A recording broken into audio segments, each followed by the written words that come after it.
गोर मुखड़ा तोहर केस चमकौआए जान।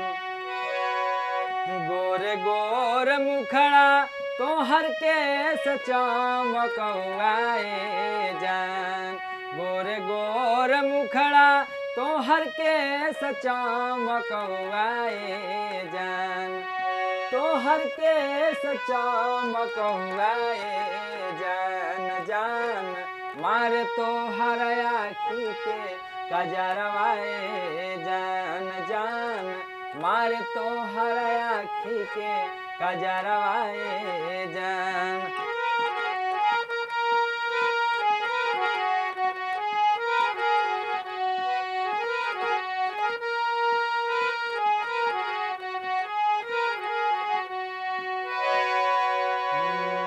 चम चम चमकेला बिंदिया लहर के हो।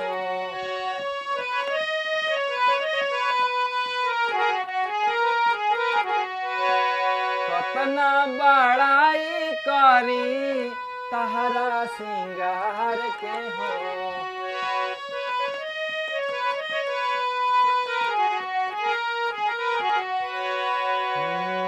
चम चम चमकेला बिंदिया लहर के हो। कतना बड़ाई करी तहरा सिंगार के हो। उमड़ल जवानी जैसे सावनी बदरवाए जान। गदरल जवानी जैसे सावनी बदरवाए जान।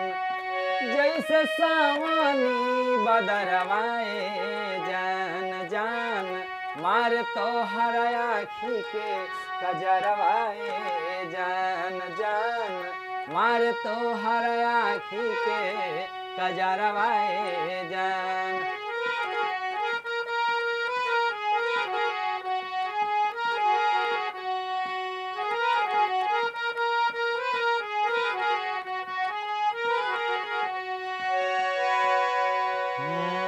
राम जी बनवले बाड़े तोहके सपहर के हो।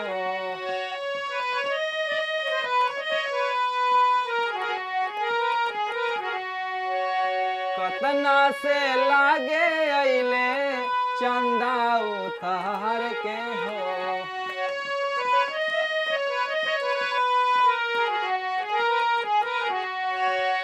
राम जी बनवले बाड़े तोहके सपहर के हो।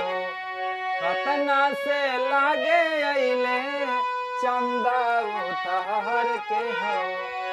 नकवा के नथुनी तोहर झुमका झोंप दरवाए जान। नकवा के नथुनी तोहर झुमका झोंप दरवाए जान।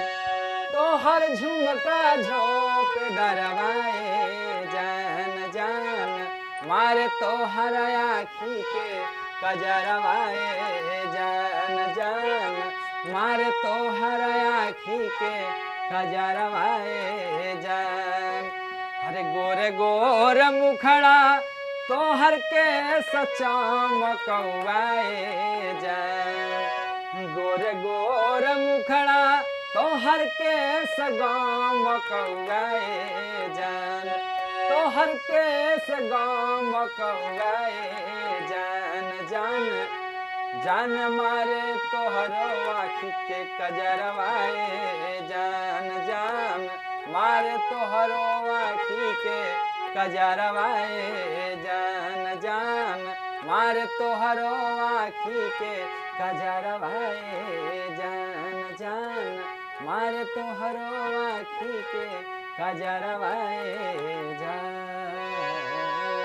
नमस्कार प्रणाम, हम शिव संगम भोजपुरी सिंगर। बहुत सुंदर गीत लेके आए रहनी आप लोग के बीच। अच्छा लगी तो लाइक कमेंट आ शेयर करब जा। लाइक कमेंट आप लोग करीला तो बहुत हमरा के अच्छा लगला। पढ़ेली सबके कमेंट, लेकिन हम जवाब ना दे पाइला, टाइम ना मिल पावला चलते।